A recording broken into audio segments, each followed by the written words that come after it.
आसान है। Please sir.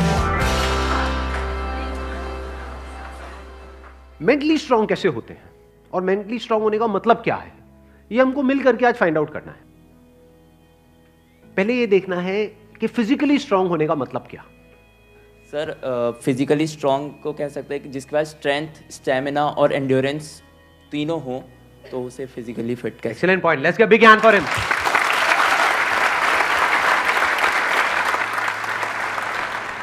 क्या हम ये कह सकते हैं उसकी मसल स्ट्रांग हो?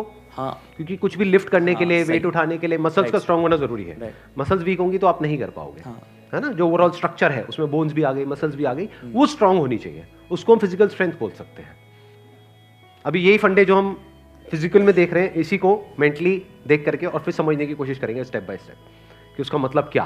कि फिजिकल स्टेमिना तो हमको समझ आता है कि फिजिकली हम जल्दी ना थके। कोई बंदा है उसने थोड़ा बहुत काम किया एकदम से थक गया तो इसका मतलब फिजिकली स्ट्रांग नहीं है।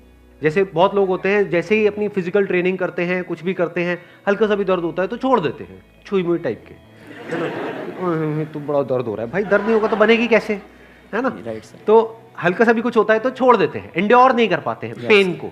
Yes sir. तो पेन को एंड्योर करने की जितनी हमारे अंदर पावर है उसको हम एंड्योरेंस बोल सकते हैं। सर मेरे हिसाब से फिजिकली स्ट्रांग होने का मतलब ये है कि सबसे बड़ी चीज़ ये है कि बीमारियों से दूर होना चाहिए उसे। अगर मतलब कई बार ऐसा होता है कि हमें फिजिकली स्ट्रांग दिख रहा है पर्सन, बट वो होता नहीं है। यानी कि एक बंदा हो सकता है वो फिजिकली हमको स्ट्रांग बाहर से दिख रहा हो और वेट भी बहुत अच्छा लिफ्ट कर रहा हो, और लेकिन उसकी इम्यूनिटी वीक हो। Yes sir. तो हम कह सकते हैं अंदर से वो बंदा कितना स्ट्रांग है। यानी कि जो भी डिजीजेज है, मतलब जो भी बीमारियां हैं, उनसे लड़ने की उसके अंदर कितनी पावर है उसकी बॉडी के अंदर।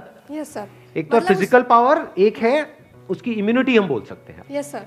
अब एक एक करके इन पॉइंट को देखते हैं कि मेंटल स्ट्रेंथ में किस तरीके से हम अप्लाई कर सकते हैं। सबसे पहले बात हमने करी फिजिकली स्ट्रांग होने का मतलब क्या, स्ट्रेंथ। मतलब आप कह लो वेट उठाना है। जैसे कहीं हम जा रहे हैं रेलवे स्टेशन पे, यहाँ पे, वहाँ पे, एयरपोर्ट पे, और अगर दोनों हाथ में पूरा भारी भारी पूरा भरा हुआ लगेज है, जैसा हम लोग इंडियंस ज़्यादातर लेकर के जाते हैं, लगेज बंदे से भारी होता है, सही है नहीं है? 3-3 बंदे बैठ बैठ करके उसको पैक कर रहे होते हैं घर पे, माँ चढ़ी होती है और साथ में बच्चे भी, बेटा तू भी आ जा, तू भी आ जा, पति का अरे तू क्या देगा, इधर बैठ। सारे बैठे हुए हैं और उसको बंद कर रहे हैं, फिर उसको उठा रहे हैं, है ना। तो कहने का मतलब है कि अगर आपकी मसल स्ट्रांग है तो आप उठा लोगे, एफर्टलेसली उठा लोगे। इसी को तो फिजिकल स्ट्रेंथ कहेंगे। एक है बहुत एफर्ट लगा के आपको कुछ छोटा सा काम करना पड़ रहा है, एक है बहुत बड़ा काम भी आप कर रहे हो बिना किसी एफर्ट के। क्यों? क्योंकि आपकी बॉडी स्ट्रांग है, आपकी मसल स्ट्रांग है। बिल्कुल इसी तरह से थिंकिंग मसल्स, यानी कि कोई प्रॉब्लम आई तो आप ये देख सकते हो आपकी थिंकिंग मसल्स कैसी है, बेस्ड अपॉन कि आपका रिएक्शन कैसा है जब कोई आपकी लाइफ में प्रॉब्लम आती है। 3 सिचुएशंस हैं यहां पे, तीनों को एक एक करके देखते हैं। एक है कोई बड़ी प्रॉब्लम आई हमारे सामने और हमने अपने हथियार डाल दिए और हम एकदम से परेशान हो गए, तो हम क्या कहेंगे, हमारी मेंटल मसल्स कैसी है, वीक है। मतलब बिल्कुल ऐसा हो गया कि लगेज थोड़ा सा भारी है तो लगेज भारी है मैं नहीं उठाऊंगा। अरे भाई अपने आप को स्ट्रांग कर, मैं आगे ट्रैवल नहीं करूंगा। क्यों? क्योंकि लगेज भारी है, मैं तो यही रहूंगा, बस स्टैंड पे ही रहूंगा, मैं नहीं जाऊंगा।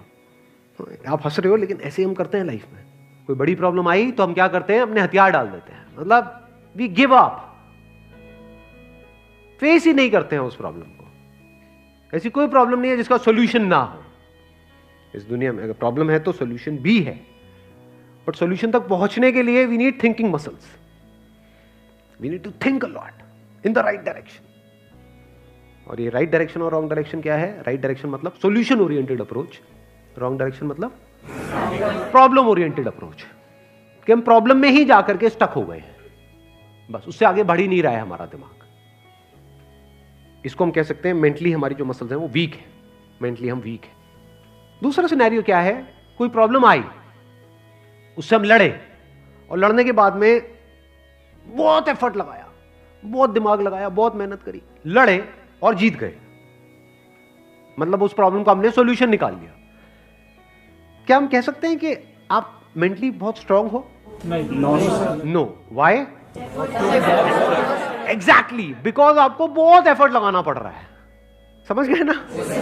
हाँ, जैसे कोई बैग उठाना है तो बहुत एफर्ट लगाना पड़ रहा है जी, दोनों हाथ लगा दिए और ये घसीट घसीट के जा रहे हो, और पहुंच गए, कह रहे हो हाँ मैं तो वो। भाई कुछ नहीं, तेरी कमर में लचक आ चुकी है। The second scenario is better than the first scenario but not as good as the third scenario. Third scenario क्या है? बड़ी से बड़ी भी कोई प्रॉब्लम आई हमारी लाइफ में, हम पहले ही उसके लिए तैयार थे और ऐसे सॉल्यूशन निकल के आ गया। मतलब वो प्रॉब्लम जो दुनिया के लिए बहुत बड़ी है, जिसको देख करके लोग डरने लग जाते हैं, वो प्रॉब्लम आपके सामने आई, ऐसे सॉल्यूशन निकल गया, एफर्टलेसली काम हो गया। यानी एक बैग आपके पास में है 50 किलो का, ऐसे उठा लिया हल्के में। मतलब लोगों को देखने में लग रहा है कि अरे बैग तो बहुत हल्का है। बैग हल्का नहीं है, उस बंदे में दम है। तो कैसे लाइफ की मुश्किल से मुश्किल प्रॉब्लम्स को भी आप आसान से आसान बना सकते हो? कितना आसान बना सकते हो कि ऐसा लगे अरे इस बंदे को तो कोई एफर्ट ही नहीं करना पड़ रहा है। उसी को तो कहेंगे मेंटल स्ट्रेंथ, मेंटली स्ट्रांग होना। इसको अगर मैं सम अप करूं, जो भी अभी तक मैंने कहा है उसको एक लाइन के अंदर अंदर, तो वो क्या है? एक कैटेगरी होती है लोगों की जो सिंपल से सिंपल प्रॉब्लम्स को भी कॉम्प्लिकेटेड बना देते हैं अपने माइंड में। 99% लोग ऐसे ही हैं इस दुनिया में। सिंपल सी प्रॉब्लम है, कुछ भी नहीं, उसको भी इतना कॉम्प्लिकेटेड किया हुआ है जैसे पता नहीं क्या हो गया, हवा बना दिया है पूरा का पूरा। और दूसरी कैटेगरी होती है लोगों की, ऐसे बहुत कम लोग होते हैं, वही होते हैं जिन्होंने एक्चुअल में काम किया होता है अपनी मेंटल मसल्स के ऊपर। वो कौन होते हैं? जो कॉम्प्लिकेटेड से कॉम्प्लिकेटेड प्रॉब्लम्स होती हैं उनके सामने, जिसको देख करके ही बंदा कहे अरे यार ये तो बहुत कॉम्प्लिकेटेड है, उसको भी सिंपल बना देते हैं। जैसे फॉर एग्जांपल आपकी कोई रिलेशनशिप है किसी के साथ में और वहां पे बहुत क्लैशेस चल रहे हैं, बहुत मेजर कुछ इश्यूज हो रहे हैं। एक तो ये आपस में हम लड़ते मरते रहे कुत्ते बिल्ली की तरह, जैसे ज्यादातर घरों में होता है। उसका कोई सोल्यूशन निकल पाएगा कभी भी? नहीं। तो हमें क्या करना होगा? समझना होगा इस रिलेशनशिप में प्रॉब्लम है क्या। अज्यूम नहीं करना है पहले से कि प्रॉब्लम उसमें है या प्रॉब्लम मुझ में ही है। ये भी एक विक्टिम मेंटालिटी होती है, मेरे में ही कमी है, वो तो सब सही है बस मेरे में ही कमी है जी। ये भी बड़ी गंदी मेंटालिटी होती है, विक्टिम मेंटालिटी। या फिर तुझ में प्रॉब्लम है, मैं सही हूं तू गलत है। तो पर्सन को ना देखा जाए कि वो या वो, प्रॉब्लम को समझा जाए। प्रॉब्लम एग्जैक्टली क्या हो रही है रिलेशनशिप, वो जो क्लैश हो रही है उसकी जड़ क्या है, उसका कॉज क्या है। अगर वो हमको समझ आ जाता है बारीकी से, तो क्या वो प्रॉब्लम जड़ से ठीक नहीं हो जाती? और अगर हम उसको ना समझे और ऊपर ऊपर से ठीक करने की कोशिश करें, क्या वो कभी भी ठीक हो सकती है? कोई भी मिल करके क्या उसको ठीक करवा सकता है उस प्रॉब्लम को? जैसे दो लोगों के बीच में प्रॉब्लम हो रही है, कोई तीसरा आ जाए उनके बीच में मीडिएटर बन करके, मैं सॉल्व करवा दूंगा तुम्हारी प्रॉब्लम, तो कुछ देर के लिए तो समझौता करा सकता है, लेकिन अगर परमानेंट उसका सोल्यूशन चाहिए तो वो कैसे होगा? या तो दोनों को या दोनों में से किसी एक को बारीकी से समझना होगा नेचर ऑफ प्रॉब्लम क्या है। And that could be very simple. समझ गए? मतलब लगता क्या है, ये स्पेशली जो रिलेशनशिप्स की जो प्रॉब्लम्स होती है वो बहुत ही कॉम्प्लिकेटेड होती है, एक्सट्रीमली कॉम्प्लिकेटेड।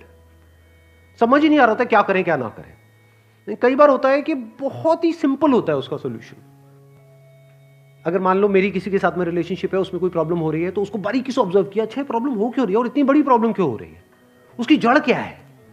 तो जब जड़ तक गया तो मैंने देखा कि अच्छा मैं कुछ इस तरह से बोलता हूं जहां से पूरा खेल शुरू होता है। अगर मैं ये ना बोलूं तो, और इसकी जगह ये बोल दूं तो क्या खेल अलग डायरेक्शन में नहीं चला जाएगा? दोनों का अंडरस्टैंडिंग होना बहुत जरूरी है। आप कह रहे हो दोनों की अंडरस्टैंडिंग होना बहुत जरूरी है? हाँ जी सर। ध्यान से समझना, अब ये प्रॉब्लम ओरिएंटेड अप्रोच है, सॉल्यूशन ओरिएंटेड अप्रोच है? ये प्रॉब्लम ओरिएंटेड अप्रोच है जिसका कोई दुनिया में सॉल्यूशन नहीं है। ये बिल्कुल ऐसा है कि सरकार को तो अपना काम अच्छे से करना चाहिए। ये जो चाहिए है ना, ये हम इंडियंस की नस नस में दौड़ रहा है। सड़कों पे सबको अपनी गाड़ी ढंग से चलानी चाहिए, रेड लाइट पे सबको रुकना चाहिए, ये होना चाहिए, वो होना चाहिए, यहाँ पे सफाई होनी चाहिए, दोनों को एक दूसरे को समझना चाहिए, जो कभी नहीं होगा। तो क्या हो सकता है, इसका सोल्यूशन क्या है? ये हो गई प्रॉब्लम ओरिएंटेड थिंकिंग कि हमारी लड़ाई की जड़ क्या है, मैं तो उसको समझता हूं वो मुझे नहीं समझती। समझ गए ना? आ गई ना प्रॉब्लम। जबकि सोल्यूशन क्या है? मुझे ही समझना है, खत्म।